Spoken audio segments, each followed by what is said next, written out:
Hi, my name's Luke Tillmans, and I did my book report on Life in the Kitchen by Jacques Pepin. And the reason I chose this book is because I have a lot more knowledge and experience when it comes to the hotel in terms of management and that sort of thing. So instead of just getting another book about service or something written by another hotel owner that I've done before, I've decided to read a book about a chef and his life and his growing up. And so I thought this would be a great book to read. And to better understand more of the points that he was making, you'd have to know a little bit of his background. And so Jacques was born in France in 1935. And as you know, this was right before the World War II. And so growing up, he was in war. And during that time, food was very scarce. They didn't have a lot of food, they didn't have a lot of money. And so they had to make do with very little. And so his whole family worked. His mom would work 6 days a week, and on the seventh, she would go grocery shopping. But it wasn't your conventional grocery shopping, because she would get on a bike and she'd ride 30 to 40 miles around the farms around his city and just pretty much pick any food that looked edible at all, whether it be onions, potatoes, anything like that. She would gather it all together and go home and try to feed her family. And because of this, she was able to learn how to make something out of nothing. And Jacques talks about how the food was very bland at the beginning, it didn't taste very good, but his mother actually got very good at making something out of nothing. So good that they decided to start their own restaurant. And so his family, his mom and dad, started up their own restaurant, and Jacques, of course, helped participate in that. And so growing up, he would always go to school, and as soon as he would come back, he would put his backpack down and start chopping up onions, potatoes, tomatoes, anything like that to help out. And so that's where he started off as his experience as a chef. And he move up as he goes through his life. He talks more about the things that he learned being in the kitchen. He talks about very specific instances that in his life that taught him a great message. And one of those was always listen to the chef. And so he told of a story where the chef told him to get this certain machine that he let someone else borrow. And he needed that machine before lunch started because it was critical for the dish that he was making. So Jacques went to that person and asked if he had the machine. He didn't. And that person sent him to someone else that he thought someone else would have it. And he just went to about 3 or 4 different people trying to find this machine. And he finally found it, but he was going to be late for lunch. But he still went, and of course the chef was very upset that he was late, and he started disciplining him. And Jacques wasn't really going to take that, and so he started yelling back at him, saying, "Well, it's your fault. You told me where to go, and you were wrong. I should have never listened to you." And the chef sat him down and says, "You always listen to the chef. Whether he's right, whether he's wrong, you need to always listen to him, because the success of the kitchen is primarily based from the chef. And so you must follow him whether you think he's right or whether he's wrong." So that was a very important lesson that he learned. Another lesson that he went on explaining was teamwork. The kitchen is all about teamwork. And from my experience of being in the class, I've really recognized that is very important. But he talks about how your own individual success is based on the group success. So if the group fails, you fail. And he goes on and he tells a story about one of his coworkers. He put too many eggs in a dish that they were making. And because he put too many eggs in there, he ruined it. And this was going to be one of the main dishes that they were going to be serving.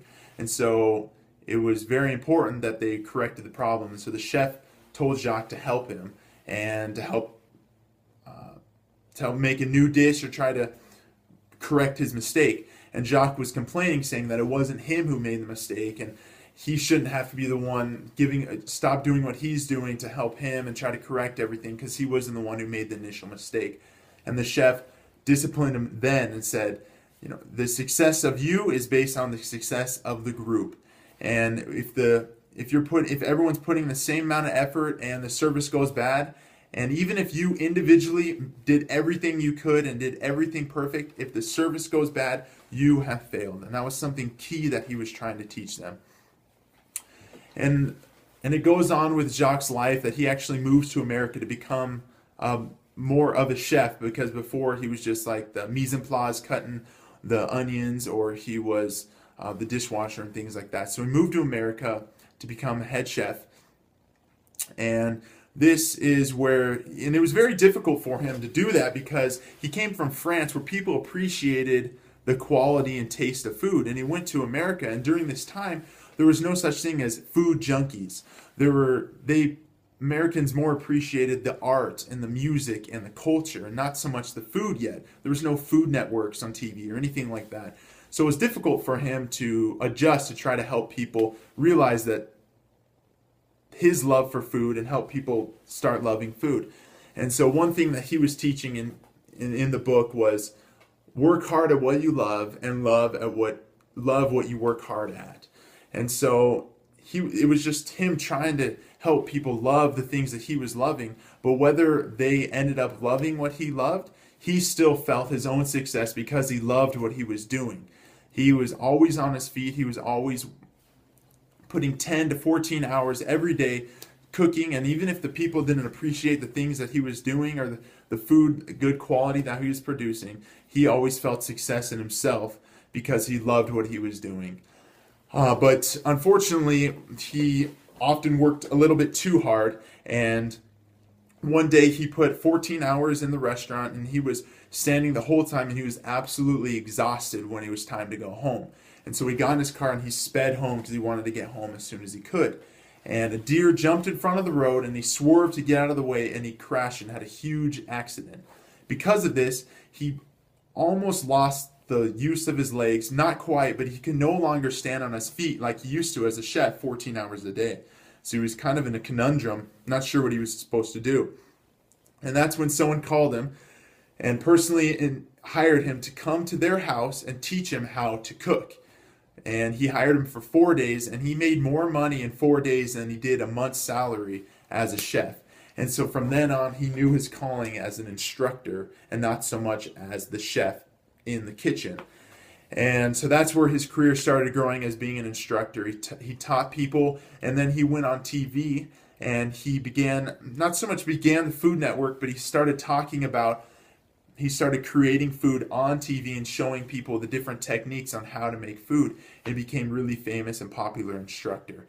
And it was just a good book to read, to see someone's life and them growing up and becoming a famous and successful chef.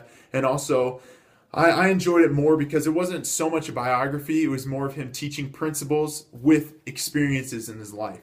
And so it was a very interesting read, and I enjoyed it a lot. And I especially enjoyed it because it's something that I've never really known too much about, and so it kept my attention, especially now being in the class and working in the back of the house. It was good to see a perspective of a chef and his life and his career, and I'm glad that I read the book. Thank you.